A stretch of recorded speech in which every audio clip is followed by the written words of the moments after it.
ओम नमो भगवते वासुदेवाय। अब हम श्रीमद् भागवत महापुराण के अष्टम स्कंद के 11वें अध्याय का पाठ करेंगे, जिसमें देव और असुरों के संग्राम की समाप्ति का वर्णन किया गया है कि देवताओं और राक्षसों का जो संग्राम हुआ था, जो युद्ध हुआ था, वो किस प्रकार से समाप्त हुआ।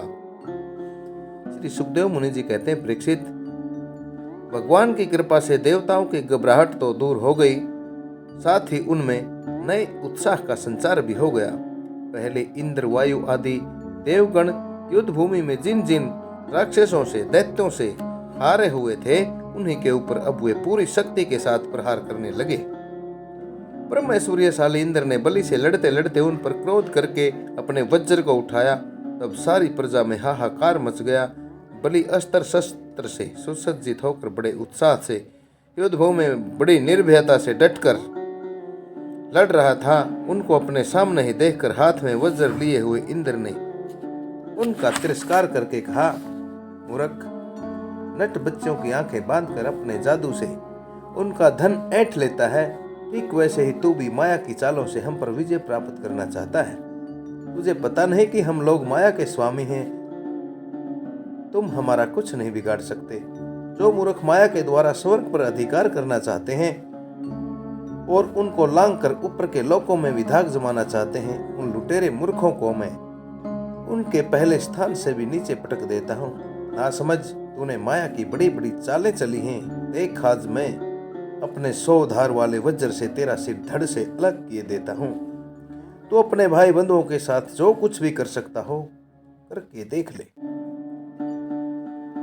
इंद्र ने जब बलि से इस प्रकार कहा तो इसके बाद बलि ने कहा, इंद्र, जो लोग काल शक्ति की प्रेरणा से अपने कर्म के अनुसार युद्ध करते हैं, उन्हें जीत या हार, यश या अपयश अथवा मृत्यु भी मिल जाए तो इससे कोई फर्क नहीं पड़ता, क्योंकि इसी से ज्ञानी जन इस संसार को काल के अधीन समझकर न तो विजय होने पर खुशी से फूलते हैं और न ही हार होने पर मृत्यु के शोक से ही शोकाकुल होते हैं।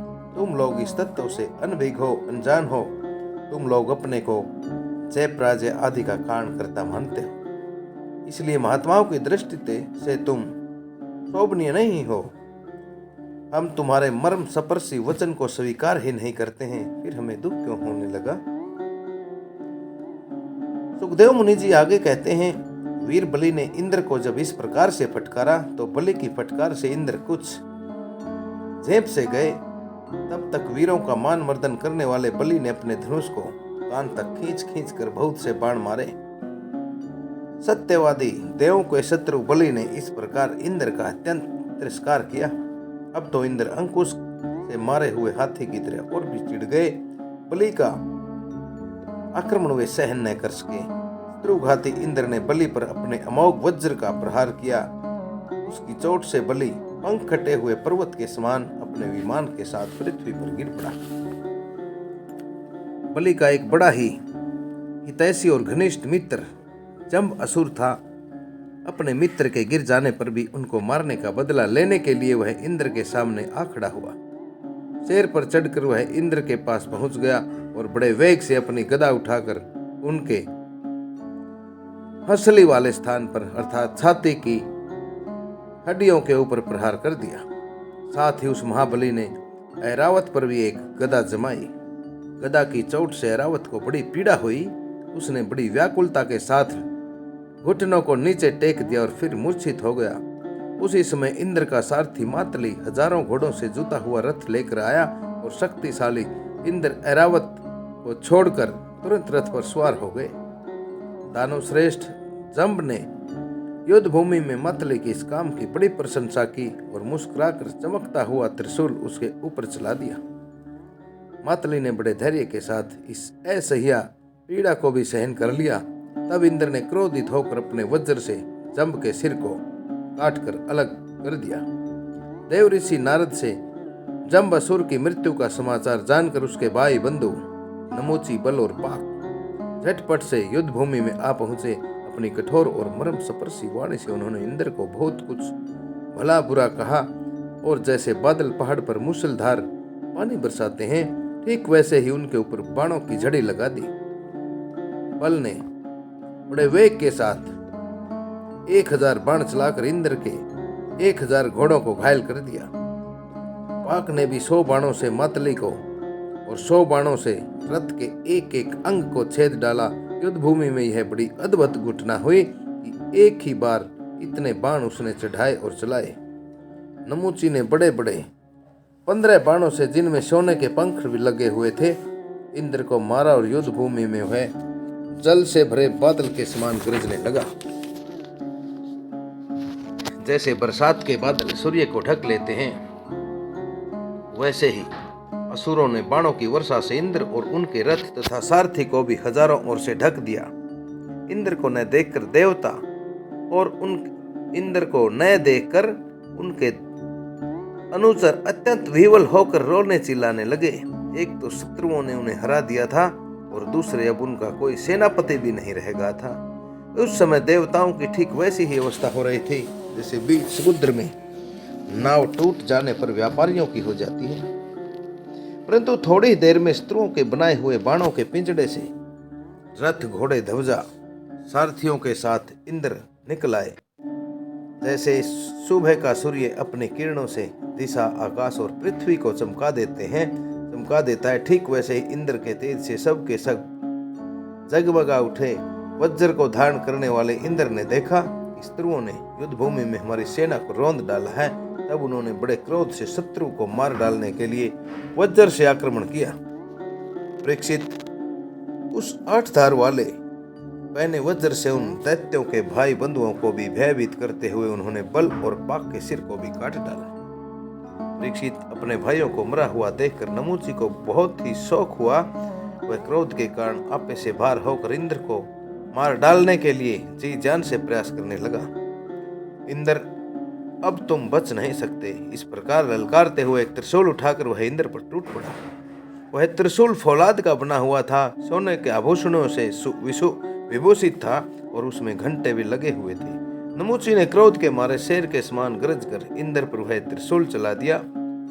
परीक्षित, इंद्र ने देखा कि त्रिशूल बड़े वेग से मेरी ओर आ रहा है। उन्होंने अपने बाणों से आकाश में ही उसके हजारों टुकड़े कर दिए और इसके बाद देवराज इंद्र ने बड़े क्रोध से उसका सिर काट लेने के लिए उसकी गर्दन पर वज्र मारा। यद्यपि इंद्र ने बड़े वेग से वह वज्र चलाया था, परंतु उस यशस्वी वज्र से उसके चमड़े पर खरोंच तक नहीं आई। यह बड़ी आश्चर्यजनक घटना हुई कि जिस वज्र ने महाबली वत्रासुर का शरीर टुकड़े टुकड़े कर डाला था, नमूची के गले की त्वचा ने भी उसका तिरस्कार कर दिया, अर्थात वह नमूची के गले की त्वचा को भी कोई नुकसान नहीं पहुंच पाया। जब वज्र नमूची का कुछ भी न बिगाड़ सका, तब इंद्र इससे डर गए। वे सोचने लगे कि देव योग से संसार भर को संशय में डालने वाली यह कैसी घटना हो गई।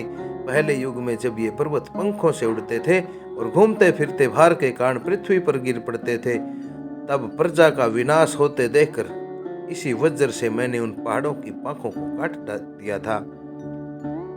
त्वष्टा की तपस्या का सार ही वत्रासुर के रूप में प्रकट हुआ है, अर्थात त्वष्टा की तपस्या करने के कारण ही वत्रासुर का जन्म हुआ था। उसे भी मैंने इसी वज्र के द्वारा काट डाला था। और भी अनेकों दैत्य जो बहुत बलवान थे और किसी अस्त्र शस्त्र से जिनके चमड़े को भी चोट नहीं पहुंचाई जा सकती थी, इसी वज्र से मैंने मृत्यु के घाट उतार दिए थे। वही मेरा वज्र आज मेरे प्रहार करने पर भी इस तुच्छ असुर को न मार सका, अतः मैं इसे अंगीकार नहीं कर सकता। यह ब्रह्म तेज से बना है तो क्या हुआ, अब तो निकम्मा ही हो चुका है। इस प्रकार इंद्र विषाद करने लगे। उसी समय यह आकाशवाणी हुई, यह दानव न तो सूखी वस्तु से मर सकता है और न ही गीली से। इसे मैं वर दे चुका हूं कि सूखी या गीली वस्तु से तुम्हारी मृत्यु नहीं होगी। इसलिए इंद्र, इस ध्रुव को मारने के लिए अब तुम कोई दूसरा उपाय ही सोचो। उस आकाशवाणी को सुनकर देवराज इंद्र बड़ी एकाग्रता से विचार करने लगे। सोचते सोचते उन्हें यह विचार सूझ गया कि समुद्र का फेन तो सूखा भी है और गीला भी, अर्थात समुद्र के अंदर उठने वाली झागें न गीली है न सूखी, या न ये सूखी भी है और गीली भी, इसलिए न तो उसको सूखा कह सकते और न ही गीला कह सकते। अतः इंद्र ने उस न सूखे और न गीले समुद्र फेन से नमुची के सिर को काट डाला। उस समय बड़े बड़े ऋषि मुनि बलवान इंद्र पर फूलों की वर्षा करने लगे और उनकी स्तुति करने लगे। गंधर्वराज विश्वावसु तथा परावसु गान गाने लगे, देवताओं की दुदम्बियां बजने लगी और नृत्यकियां आनंद से नाचने लगी। इसी प्रकार वायु, अग्नि, वरुण आदि दूसरे देवताओं ने भी अपने अस्त्र शस्त्रों से विपक्षियों को वैसे ही मार गिराया जैसे शेर हरिणों को मार डालते हैं।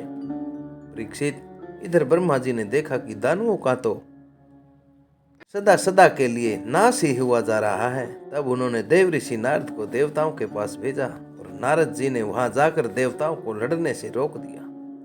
नारद जी ने कहा, देवताओं, भगवान की भुजाओं की छत्र छाया में रहकर आप लोगों ने अमृत तो प्राप्त कर लिया है और लक्ष्मी जी ने भी अपनी कृपा कोर से आपकी अभिवृद्धि कर दी है, आपकी उन्नति कर दी है, इसलिए आप लोग अब लड़ाई को बंद कर दें। श्री सुखदेव मुनि जी कहते हैं, देवताओं ने देव ऋषि नारद की बात सुनकर अपने क्रोध के वेग को शांत कर लिया और फिर वे सब के सब अपने लोक स्वर्ग को चले गए। उस समय देवताओं के अनुचर उनके यश का गान कर रहे थे। युद्ध में बचे हुए दैत्यों ने देव ऋषि नारद की सहमति से वज्र की चोट से मरे हुए बलि को लेकर अस्ताचल की यात्रा की। वहां शुक्राचार्य ने अपनी संजीवनी विद्या से उन असुरों को जीवित कर दिया जिनके गर्दन आदि अंग कटे नहीं थे, बच रहे थे। शुक्राचार्य के स्पर्श करते ही बलि की इंद्रियों में चेतना और मन में यादाश्त शक्ति वापस आ गई।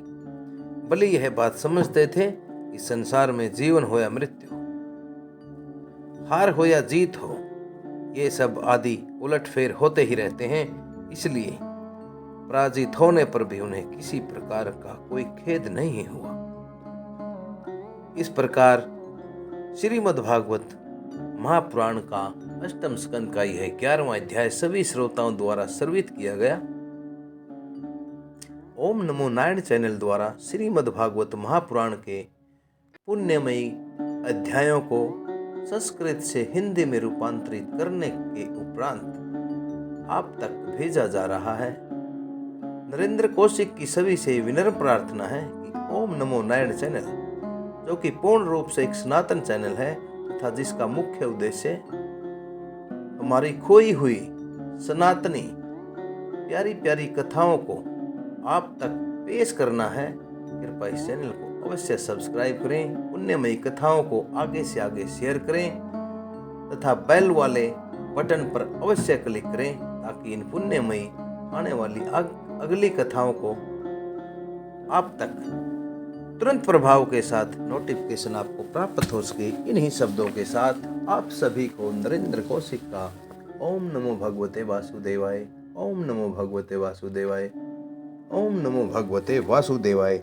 और इससे अगला अष्टम स्कंद का 12वां अध्याय बहुत ही सुंदर अध्याय है, कृपया जरूर सुनिएगा। उस अध्याय के अंदर हम जानेंगे कि भगवान महादेव जी ने जब विष्णु से पूछा कि हे विष्णु जी, आपने मोहिनी रूप किस प्रकार से धारण किया था, कैसे दिखाई देते थे, कृपया मुझे उसके बारे में बतलाइए। इसके बारे में बहुत ही सुंदर अध्याय है, आगे जरूर सुनेगा। इन शब्दों के साथ पुनः सभी को ओम नमो भगवते